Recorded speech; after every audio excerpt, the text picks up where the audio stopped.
Saúde os irmãos com a gloriosa paz do Senhor Jesus. Amém? Quem fala aqui é o seu presbítero Kalel.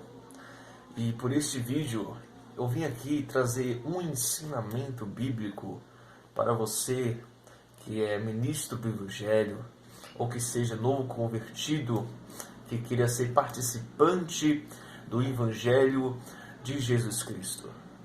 Eu vim deixar um conteúdo extraordinário para o seu crescimento na palavra do Senhor, como também crescimento espiritual. Um grande estruturamento para o seu ministério, a qual você iniciará na presença do Senhor. Eu quero deixar aqui uma palavra e eu estarei trazendo brevemente o conteúdo básico, Bíblia, em nome de Jesus, nesta manhã, que se encontra na segunda carta de Epístola de Pedro, capítulo 3, do seu versículo 18, que diz a Santa Sagrada Escritura da Palavra do Senhor. Antes crescei na graça e conhecimento de nosso Senhor e Salvador Jesus Cristo. A Ele seja dada a glória, assim agora como no dia da eternidade. E amém. Amém. Aqui é a carta de segunda epístola de Pedro, a qual um dos maiores apóstolos do Novo Testamento, cheio da graça do Espírito Santo de Deus, escreveu essa epístola que nós sabemos que é uma carta doutrinada. Aqui Pedro, neste pequeno versículo, ele nos ensina a dizendo: cresci na graça e no conhecimento de nosso Senhor Salvador Jesus Cristo. Quando ele fala crescer no conhecimento e crescer na graça, é crescer, ter um estruturamento espiritual, um revestimento espiritual na graça, como também nas leituras bíblicas, no aprofundamento do conhecimento e da sabedoria do Senhor, que é da palavra de Deus, que é uma fonte. A Bíblia, ela é uma fonte de conhecimento que nos traz libertações, que nos traz limpeza, o que nos traz uma lavagem do nosso interior até o exterior. A palavra do Senhor, ela é poderosa, ela é viva e eficaz. Ela nos traz curas, libertações, transformações e alcança muitas almas ao reino de Deus. A Bíblia Sagrada, ela é um conteúdo, uma fonte extraordinária que tem todas as respostas para você. Tem resposta para algo espirituais, resposta para divórcios, resposta para casamentos. A Bíblia, ela é uma fonte que todo tipo de pergunta que você almeja e quer perguntar, a Bíblia, ela é a maior profecia e é o conteúdo que tem todas as respostas para a sua pergunta. Mas o que eu quero dizer para você é que quando Pedro ele fala crescer no conhecimento e na graça, no virtude do poder de Deus, que é a oração e a leitura bíblica. Porque um pregador que se inicia o seu ministério, ele não tem testemunho de vida, ele não tem conteúdo bíblico, ele não é digno de subir nos altares para ministrar a palavra do Senhor. Um obreiro, ou que seja um membro que queira se aprofundar no conhecimento, tem desejo de ter estudos teológicos, mas não só teológicos, mas principalmente a fonte bíblica, esse que se aprofunda e tem interesse de ter um conhecimento bíblico, esse é digno de ser um discípulo de Cristo, para que venha ministrar e trazer o Evangelho, levar o Evangelho e trazer vidas para que venham se render através do Evangelho que será anunciado. Mas o que eu quero que você entenda é que quando Pedro lhe fala isso, é para que muitas pessoas venham se preparar espiritualmente. Por quê? Porque a graça simboliza jejum e oração, revestimento espiritual. É uma armadura que o próprio apóstolo Paulo escreve em cartas de Efésios 6, versículo 11, revesti vós de toda a armadura de Deus, para que possais estar firme com todas as astutas ciladas do diabo, porque a nossa peleja não é nem contra a carne, nem contra o sangue, mas sim contra as potestades e principados. Quando fala isso, revestimento, é no mundo simulado espiritual, aonde os seus olhos não vê, mas é algo que Deus lhe trabalha ao seu favor quando você se coloca em oração. Porque a oração é um fundamento de um preparo espiritual. Porque se você tem um revestimento espiritual, você está apto de ter batalhas, sofrer aflições, você permanecer de pé na presença do Senhor e o diabo não vencer você. Porque você tem um amadurecimento e um estruturamento espiritual que é algo que se cria raiz. E o conhecimento, ele é um fundamento extraordinário que você precisa ter na presença do Senhor. Por quê? Porque não tem acabimento um ministro, ou que seja, ele ter somente a graça, o revestimento, e ele permanecer de pé diante de todas as lutas, mas principalmente o conteúdo é a palavra, e ele não tem um conteúdo para trazer para a igreja. Porque um homem que tem um revestimento do poder, que é cheio do Espírito Santo, que é cheio da graça do Senhor, ele é apto de aguentar muitas batalhas e pelejas e trazer a unção do Espírito Santo à igreja. Sim, mas o que é, glória a Deus, o que é algo que é muito necessário, principalmente os ministros, não é somente a virtude, mas é o conhecimento da palavra.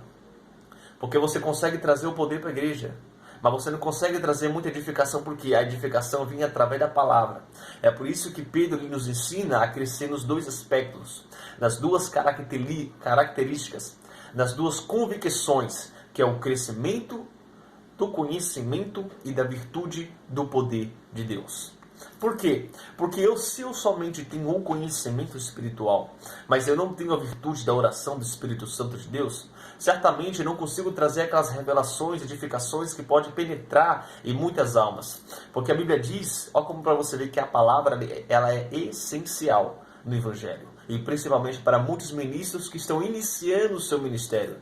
Hebreus capítulo 4, versículo 12 fala que a palavra do Senhor é como uma espada de dois gumes que penetra profundo e a divisão da medula da sua alma. Então entenda uma coisa, o poder da palavra do Senhor. Que a palavra do Senhor ela é como uma espada que penetra o profundo e oculta divisão e tem um discernimento dos pensamentos dos homens do coração. Entenda isso. Coloque na sua mente. O homem que tem somente o conhecimento, mas não tem a virtude de Deus, ele não consegue trazer o discernimento, a virtude através da palavra. O homem que tem somente o conhecimento, mas ele não vive um complexo de oração, não vive um complexo de jejum, não vive um complexo de renúncias. Ele tem hábito de palavra, mas não tem hábito de virtude. Porque o homem que tem hábito de palavra, mas não tem hábito de virtude, ele traz o conteúdo, ele traz apenas um ensinamento, uma sã doutrina, ele não traz as revelações da palavra. Ele não consegue trazer uma edificação para muitas almas. Almas que entram na presença do Senhor angustiadas, desanimadas, aflitas. Almas que entram na presença do Senhor, almejando de uma resposta. O homem que é cheio do conhecimento, cheio da graça, ele consegue trazer uma edificação para aquela vida, ele consegue trazer uma libertação, ele consegue trazer uma cura, ele consegue trazer uma convicção de fé maior para muitos ouvintes que estão ouvindo o Evangelho ser anunciado através do professor, através do pastor, através do presbítero, ou que seja um cooperador, um diaconato. Então entenda uma coisa, quando Pedro nos ensina o conhecimento e a graça, é as duas coisas que a gente temos que ter. Pode um pássaro, ele tendo duas asas, e ele conseguir voar com uma? Não, é a mesma coisa do Evangelho. Você só é apto a ser um bom obreiro na presença do Senhor quando você tem as duas características, o conhecimento e a graça. A graça é a virtude que traz o poder, que traz o milagre, que traz a cura, que traz muitos sinais, maravilhas e prodígios que nessa geração, hoje em dia, a gente não vimos. O conhecimento é algo que traz libertação, que traz curas, que traz alimentação para a alma, mas é através do acompanhismo, da virtude, da oração, que traz as revelações das palavras, que realmente traz uma edificação para a igreja. Porque o conhecimento ele é fundamento, é necessário você ter o conhecimento bíblico. Porque um crente que não lê Bíblia, um crente que não ora, ele não é apto de ser discípulo de Cristo. Ele não é apto, glória a Deus, de ser ministro do Evangelho. Porque muitas da geração que nós vivemos hoje é uma geração preguiçosa, tem preguiça de ler Bíblia, tem preguiça de jejuar, ela tem preguiça de se envolver nos estudos teológicos e procurar ter uma fonte de conhecimentos da palavra do Senhor. A geração que nós vimos é uma geração que realmente está pouco se lixando por conhecimento e pela graça. É por isso que o espírito do engano tem entrado, tem enganado muitas igrejas, enganado muitos pastores, enganado muitas pessoas profetizam, são usadas em profecias de modo literalmente errada, por falta de conhecimento, porque se a profecia não estiver encaixada na palavra, realmente a profecia não vem de Deus. Então a pessoa ela tem que ter o conhecimento da palavra do Senhor para que não venha ser enganada, porque muitos falsos doutores, falsos profetas têm enganado muitas pessoas. É isso que você tem que entender. Muitas pessoas estão se desviando. Muitas pessoas elas estão se desviando por poucas coisas, poucos detalhes, coisas que realmente Jesus disse que é místico que vem acontecer e pessoas estão se desviando por falta de conhecimento. a pessoa que ela se desvia, a pessoa que se afasta, ela nunca foi liberta. Por quê? Porque você pode ver que muitas pessoas que aceitam Jesus estão 1, 2, 3, até 10 anos na igreja. Ela pratica o mesmo pecado e permanece na igreja, está errando, sendo servo de Deus dentro da igreja. Mas por quê? Por falta de conhecimento. Porque é a palavra que nos limpa. A fonte da Bíblia, ela é um conteúdo que nos traz a libertação da nossa pessoa interior para o nosso exterior.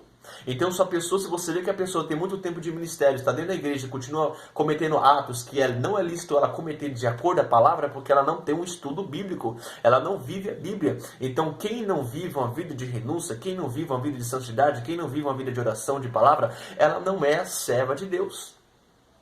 Porque Jesus disse que entre as ovelhas haverão muitos lobos. E o que acontece? Quando falamos lobos, não é significativamente falsos profetas que irão enganar pessoas. Sim, eles estão neste aprisco de lobos, sim. Mas são muitas pessoas que são membros também, que além de elas se corromper, elas querem poluir as pessoas que querem se santificar. E se a pessoa que está no início de evangelho está procurando a se desenvolver o seu ministério, você pode ver que ela está começando, mas tem muitas pessoas que já estão há muito tempo e elas se acham experientes. Não tem experiência nenhuma. Quem vive numa vida de pecado não tem experiência para contar. Não tem experiência para dar exemplo para outra pessoa. Entendeu? Por isso que nós temos que tomar muito cuidado, principalmente os pastores, presbíteros que cuidam de ministérios, que têm almas que estão acabando de aceitar Senhor como seu único suficiente Salvador. Você que conhece o seu rebanho, suas ovelhas, porque todos os ministérios tem sim sempre um lobo que vai querer ceifar a ovelha do seu pastor. Não tem como. Todo ministério vai ter contenda. Todo ministério vai ter dissensão. Todo ministério vai ter uma alma que vai querer degolir a outra. É por isso que se a gente não se aprofundar no conhecimento, a gente somos enganados pelos próprios membros do nosso ministério. Se a gente não tem o conhecimento, a gente somos enganados pelos nossos próprios pastores.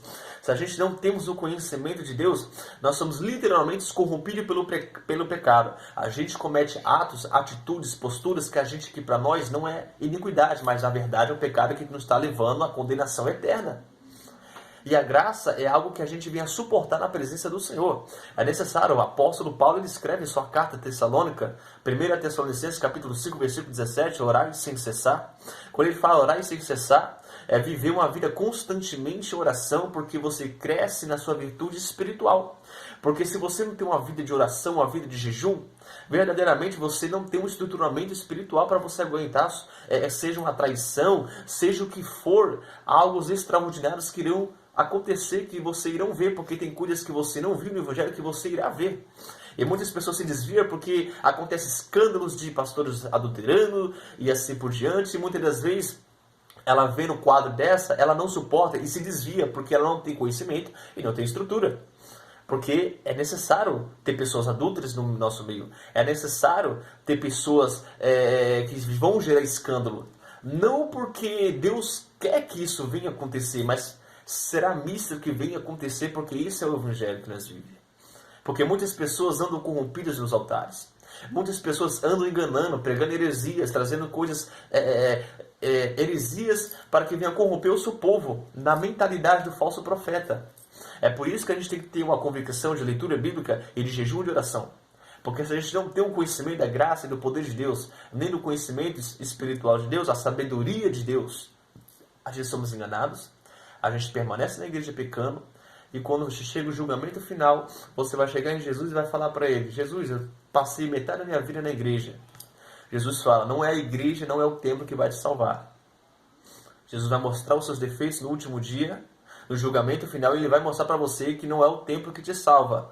Não é só porque você está na igreja que você é a garantia da sua salvação, porque se fosse assim, até o ímpio ele ia ser salvo só de ir para a igreja, e quando ele sai da igreja ele comete seus adultérios, suas fornicações, seus escândalos e assim por diante.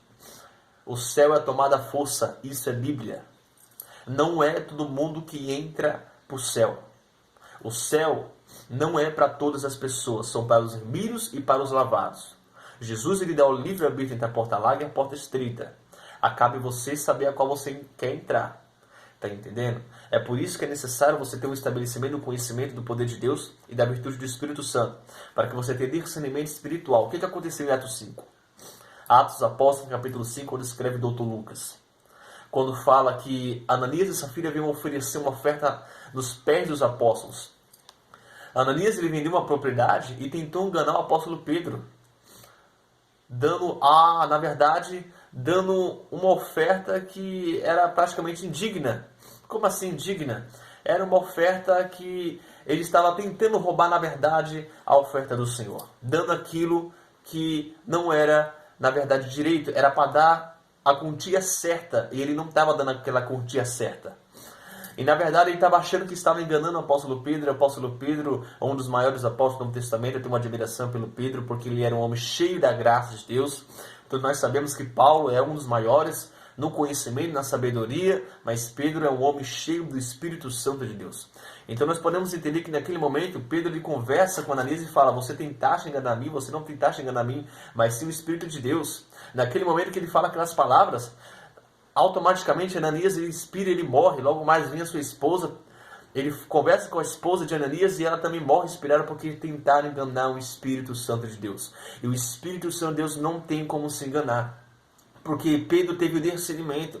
Mas o que traz o discernimento? É o conhecimento? Sim, o conhecimento ele traz sim uma sabedoria para que você venha ter realmente uma direção, mas a graça que te traz o discernimento, é a oração, o jejum que te traz o discernimento de Deus, para você discernir o que vem do homem, o que vem do diabo e o que vem de Deus.